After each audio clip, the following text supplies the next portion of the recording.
কোনোদিনও বুঝতে পারিনি যে আমার আপন ভাই এরকম করবে, কোনোদিনও বুঝতে পারিনি। একটা মহিলা বিদেশ যায় ভাই, জীবনের ঝুঁকি নিয়ে একটা মহিলা বিদেশে যায় টাকা কামাই করে। আমার পোলাপান আমি বহেলাই আমি 1 বছর আমি আদর করে মানে বিশ্বজনীয় সবকিছু তার কাছে দিছি। হে বড় ভাই তার কাছে হে রাখছে, হে আমার কইছে তোরে ঠগামু না, তোরে বিক্রম না, জমি জমা রাখিয়ে দিমু।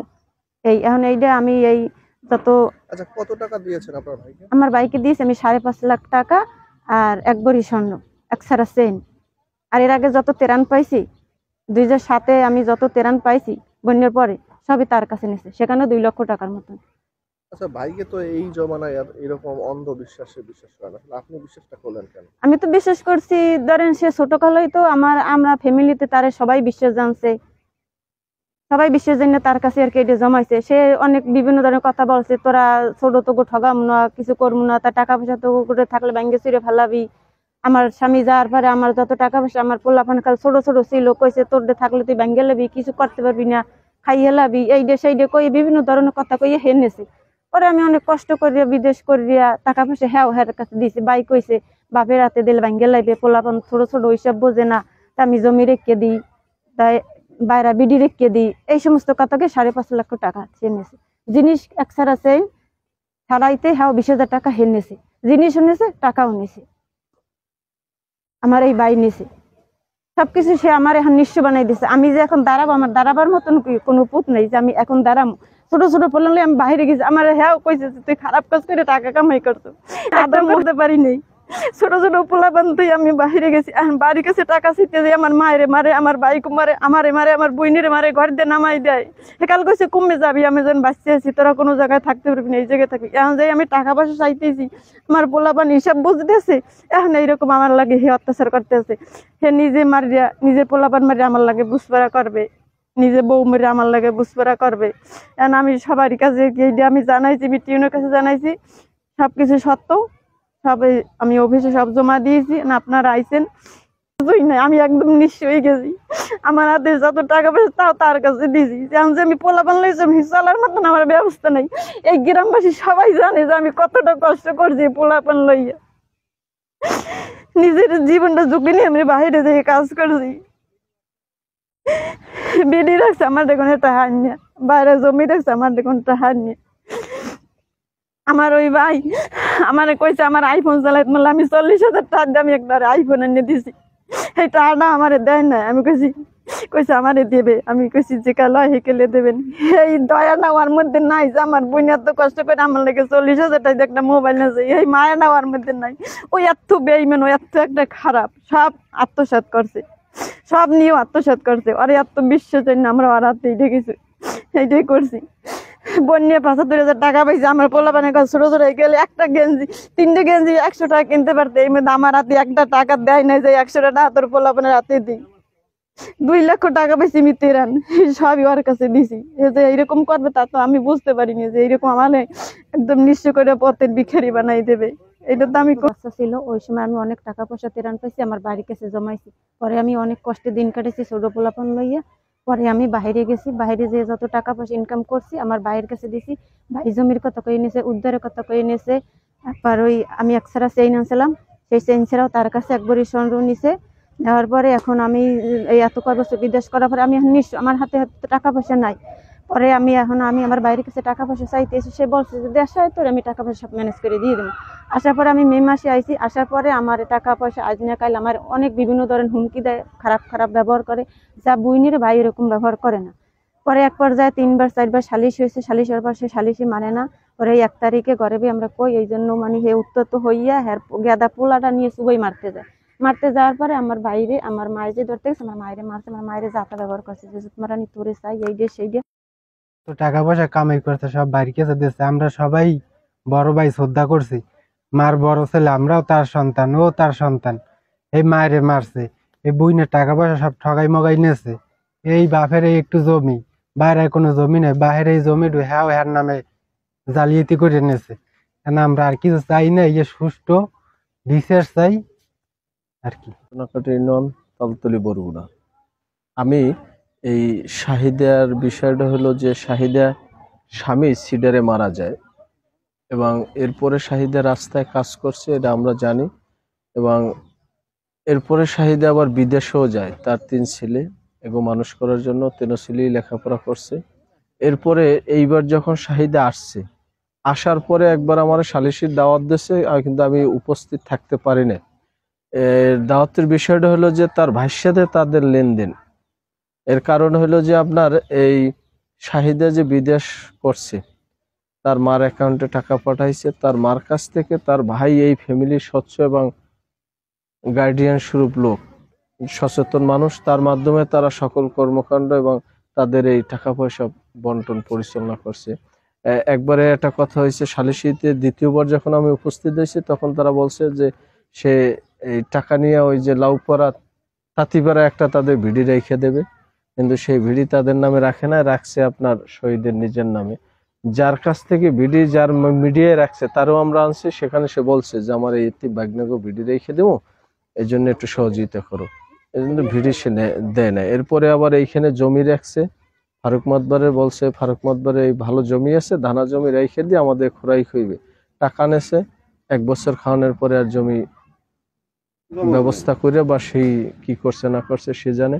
এরপরে হলো যে বিভিন্ন ক্ষেত্রে তার কাছে যখনই সে বলছে এই সুযোগ সুবিধা, সেই স্বার্থে তার মা তার বাবা শাহিদের সাথে বিদেশে যোগাযোগ করছে, সে বলছে যেটা ভালো হয় সেটা করেন, বড় ভাইয়ের সাথে তারা লেনদেন করছে। দেশে আসার পরে যখন হিসাবে বা এই টাকা পয়সা মানে বিডি বা এই জমি এইগুলো বুঝছে, তখনই আগু ভিতরে গ্যাঞ্জাম। এরপরে যখন আমরা সালিশিতে আসছি, আসার পরে একটা চেইনের কথা হচ্ছে, চেইন শহীদ বলে মার কাছ থেকে নিছি, আর মা বলে যে আমি এক জায়গায় বান্ধা রাখছি, সেই জায়গার থেকে শহীদ লাগবে বলছে, চাইছে টাকা লাগবে কাজে, দিছি। কিন্তু এটারে আমি একটা কথাই বলছি, অনেকে বলে যে মায় মিথ্যে কথা বলে, অনেকে বলে বাবা ছেলে মিথ্যে কথা বলে। আমি বলছি তাহলে এই চেইনটা যেহেতু মধ্যে একটা সাক্ষী আছে, তাহলে এই চেইনটা কার কাছ থেকে নেছে শহীদ? যদি বান্দা থাকা অবস্থায় নেয় তাহলে শহীদ মিথ্যা, আর যদি মার কাছ থেকে নেয় তাহলে মা মিথ্যা। এটা প্রমাণ হয়েছে যে মা 2000 টাকায় বান্দা রাখছে, এই জায়গা থেকে শহীদ টাকা দিয়ে ছাড়াই নিচ্ছেন। এরপর শহীদ বান্দা রাখছেন, ওর কাছে আছে, ওই জানে। কিন্তু আমরা রায় দিছি চেন দিয়ে দেওয়ার জন্য, সে সময় চায় চেন নেই বানাই দেবো, বিভিন্ন ছলছতুরি করে। এর এক পর্যায়ে এক ভিতরে কলহ চলে, এদের বিদ্যুৎ লাইন কাটে দিয়েছে, এরপর কারেন্ট বিল কাগজ লাগবে, তারা মিটার নামাইবে আলাদা করে। এই সময় যখন এই জমির দলিল লাগবে, দলিল চাইতে যেয়ে দেখে এই জমি আমার চাচাতোর কাছ থেকে, চাচাতো ভাইয়ের কাছ থেকে রাখছে এই জামালকারী নিজে। এরপরে ওই সচ্ছাল বিদায় তারা শহীদের জমির দলিল করতে পাঠাইছে, পরে ওই দলিল আইনে তারা দেখে সমস্ত দলিল শহীদের নামে তারা সে অবৈধভাবে করে নেছে। এর থেকে এক পর্যায়ে এদের সাথে সবাই আমাদের সবাইরে জানাইছে, জানানোর পরে আমরা জিজ্ঞেস করলাম, সে বলে হ্যাগো হ্যানে কিছু নাই, সব আমার, হ্যাগো নামিয়ে যাইতে বলে নেই। সে এক পর্যায়ে এর তর্কের মধ্যে তার মার গায়েও সে হাত দিয়েছে, এই অভিযোগ, এবং তদন্ত সাপেক্ষে আমরা পাইছি স্থানীয়ভাবে যারা দেখছে যে তার মার গায়ে হাত দিয়েছে। এরপরে তো আমরা আইনের আশ্রয় নিতে বলছি তাদের। সিডারের আগে টাকা নিছি, মনে করেন দলিলপত্র হয়েছে সিডারের পরে।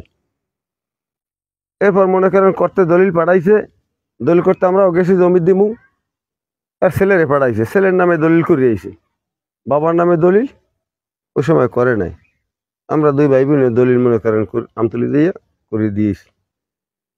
এখন এক নিজেকে ব্যক্তিগত ব্যাপার, পারিবারিক ব্যাপার নিয়ে জয়দে মেলা টুকি টিকি একের পর এক ঐতিহ্য আছে। এই বই নিয়ে টাকা পাইবে, বিদেশ গেছে, বিভিন্ন রকম সমস্যা। এলাই আমরা সালিসি ব্যবস্থায় মেম্বার সহ গণ্যমান্যবর্গ ব্যক্তি আরো 10 জন মানুষ বইছি। বনে কোনো ফয়সালা আমরা যা দিছি কম বেশি যাই দিয়েছিলাম, মানে না, বিভিন্ন কায়দায় এরপর তারপর থানা পর্যন্ত যাওয়া হয়েছে। থানায় যাইও আমরা বৈঠক দিছি, হ্যাঁ যাইও মিলতেল করতে আমরা পারি নাই। যখন না পারছি আমরা কইছি তোমাকে যা যা পথে দেখো, বাপপুতের ব্যাপার, তোমরা বাপপুতে বোঝো। এলাই ফাউ পেশাল পুটে বিভিন্ন রকম, কোনো ফায়দা জুড়বে না। ওই সামনে বিদেশ গেছে, টাকা পয়সা নিয়ে দিয়েছে, এগুলো জমা জমি রাখছে, ওই একটা লাউফের একটা ভিডিও রাখছে। হ্যাঁ, আমাকে সামনে কথাবার্তা হয়েছে, আমরা শুনছি, অথচ মোর মাথা কয় কি ঠিয়া দিয়েছে। আর ওই নিজের মাধ্যমে রাখা হয়েছে বিডিটা ওই লাউফেরায়, অথচ হে ও আইসেলে হ্যানে যে হয় ওর নামে শাহিদের নামে বিডি রাখছে। এখন হে বেশি কিনে পরে কি হরে না না হরে, এটা হইলে হে শহীদ জানে। এই পরে আমরা এর ফয়সালা দিতে পারি না। তারপর মনে করেন এরা বিভিন্ন জায়গায় দৌড়িছে, থানায় গেছে, থানায় যাই আবার টিউনো স্যারের দ্বারে গেছে, হ্যাঁ যাই মনে করেন আবার টিউনো স্যারে আবার যাই আমাকেও মনে করেন ইউনিয়ন পর্যায়ে চেয়ারম্যানের উপরে ইনকোয়ারি দিয়েছে যে এইটা আপনি তদন্ত করেন, তদন্ত করে রিপোর্ট দিয়েছে। বর্তমানে মনে করেন স্যারের মনে হয় ইনকোয়ারি টিউন স্যারে বর্তমানে বদলিয়েছে পায় নাই এই পর্যন্ত যাইয়ে বা আপনাকে দ্বারে গেছে সুখ দুঃখের কথা আর মনে করেন ভেঙে চুরিয়ে কইছে। বন্যা হইলো সিডার বন্যা। সিডরের বন্যা। এই সিডরের বন্যায় ওই আমার বড় জামাই অর্থাৎ এই শাহিদের স্বামী এ আর কি সাগরে ছিল ওই হেরার ফেরিয়ার আয়নায় ওই সাগরে বইয়েই বিদায় হয়ে গেছে। তারা দুই ভাই হলো দোনো ভাই ওই সাগরে বইয়ে বিদায় হয়ে গেছে। এরপর ওই খুঁজবো তালাশ করছি, কোথাও কোনো খুঁজে আর পাই না, লাশ পাই না, কিছু পাই না। এরপর ওই মাইয়ার কি করবে শেষে ওই ওরে মানে ওই রাস্তায় মেম্বার একটা রাস্তায় মাটি কামের একটা কাট করে দিয়েছে 5 বছরের জন্য। এইতে 2 বছর কাজ করছে। 2 বছর কাজ করার পর এখন কইতে আছে যে আব্বা এই বেড়াগো মধ্যে কাজ আছে, এটা ভালো লাগে না, এই কেমনে করবো? আমি কইতাম কি করবি মাতারি, করার তো কিছু নাই, আমারও তো কতগুলো নাই যে তোরে বই খাবো বা কিছু করবো। এই কথা কনে কি করছে, ওই যে 2 বছরের টাকা কিছু আনামত করছে ওখানে থাকছে, ওই টাকাটা উড়াইয়া এর দিয়া কষ্ট করিয়া বিদেশ গেছে। বিদেশ যাইয়া এই আমার নামে অ্যাকাউন্ট করিয়ে গেছে।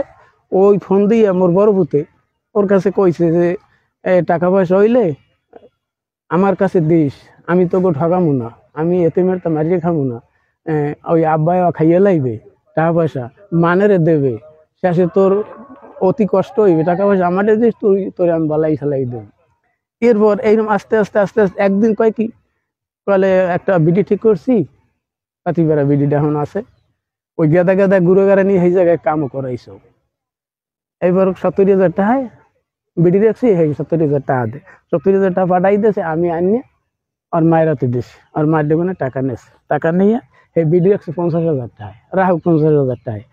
সেই বিডি যে দলিল হতে যায়, সেই দলিল হারে ওর নামে, ওই লোকে কয় যে ও কি বিডি কইলি টাকা শাহিদের, এখন সেই শাহিদ অসহায় মানুষ দলিল তোর কলে আর গুরু গাড়া ছোট আর ও রয়েছে বিদেশ, ও আইলে সেই কাল আমি দলিল ফিরেই দেব। এইভাবে এখন ওই একটা ছবি করে দেওয়ান যাওয়ার কালে এইখানে এক লোক আছে ফারুক মতবার, তার নাম, এর কথা কইছে যে হে আমার আফগানি জায়গা থইবে এগ্রিমেন্ট, এই একটা হাত দেন। ও আবার মুই এবার টাকা এনে দিছি আর মার টাকা এনেছে, অথচ হেডে কোনো জমি রাহে নাই। 1 বছর পরে আমি হেডদারে জিগেইতে গেছি যে তুমি বলনটা চাও বলে। আচ্ছা, এইভাবে ছলে বলে কৌশলে কত টাকা নেছে? এইভাবে ছলে বলে কৌশলে বহুত আপনার 5.5 লাখ টাকা নেছে। এখন সর্বশেষ কি বলে আপনাদের? এই 5.5 লাখ টাকা নেছে। আর অরেক সারা চেইন আনলে ঘরে, এই চেইন ছাড়া আমি বান্ধা থুইছি এই মশা ডাক্তারের বোর্ডে। হেন দিয়ে ওর মায়ের ডেগনে এই রিসিভ দিছে না, এই রিসিভ কেন ওর মায়ের ডেগনে নিয়া কল কৌশলে কিরম নেছে আল্লাহ জানে, নিয়ে সেই জিনিস কেন সারাই হেন দিয়ে নেছে। নেওয়ার পর হে এবার কইছে যে এরকম জিনিস দিয়ে ও সারাই আনছে। যাই হোক খালি বহুত পেশা লইছে অনেক, শাসে কইছে আমি বান্ধা থইছি, আমি ঠেকছি বান্ধা থইছি, তুমি সারাই আনি দেবো। সারাই আনিয়ে কয় মাস পর দিতে পারে না দিতে পারেন না, এখন হেন 15,000 টাকা আছে, 20,000 টাকা হেনে দেওয়া লাগবে। যাই হোক এর বছর নানান পেশার শেষে ওর শাহিদের দেবার কইছে 20,000 টাকা পাড়াই দিচ্ছে। সেই টাকা 20,000 আবার সেই মশা ডাক্তারের বডি আর মাই দিয়েছে যে আমার জিনিসকে নাইয়ে দেন। সেই মশা ডাক্তার বউ আর দেন সেই টাকা দিয়েছে, কারণ মুই কাকে বিয়ে লাইনে দেবো মানে এই কইয়া টাকা 20,000 নেছে, জিনিস কিন্তু দেন নাই। এখন এই লইয়া বহুত এই জায়গায় সালিশি হয়েছে, এই জায়গায় হয়েছে থানায় বই হয়েছে, নাসরিন দারোগা সালিশি করছে, এবার সে কোন দারোগা সালিশি করছে, সে কোনো সালিশি ব্যবস্থা মানে না, হে কয়েছে নি নেয়, সে নি নেয়। সেই আবার প্রমাণ হয়েছে সেই নি বইয়া এই সালিশি যারা করছে আর প্রমাণ করছে, সেই মাতারি এই কই গেছে হয় আর ম্যাডাম জিনিস নি, আমার জিনিস আছে। আর টাকা, এই টাকা তো ওর মায়ের হাত দিয়ে সব টাকা নেছে, এই যে 5.5 লাখ টাকা সব নেছে গেছে ইয়া। কিন্তু এই যে আমার এই পাস করা জমি রেখেছে আমার জীবনে, এইটু জমি করছি, এই জমিটি করছি, বিশেষ করছি ওই যে জমি যা ডেমন কিনছি হে মালিক বাঁচি আছে, ওখানে আইসে হ্যাঁ 2টা কথা শুনবে যে টাকা পয়সা কেটা দিচ্ছে কি করছে। এবার যখন দলিল এই জমি রেখেছি সেটা অনেক আগে, প্রায় 30 বছরও পার হয়ে গেছে। হ্যাঁ ভাই বোন ছোট আনলে না বাল্যক আনলে এই হেরা দলিল দিতে পারে নাই, হে লোক ভালো মানুষ, শেষে এই বড় সেই সিডারের পর দলিল হয়েছে। ডাঙ্গুর করছি, ডাঙ্গুর করে মাইয়া যখন বাহিরে গেছে, এখন টাকা পয়সা দে না, কইতা কয় সব খাইয়া লাবা ওর তো একটা ভবিষ্যৎ আছে বুঝলেন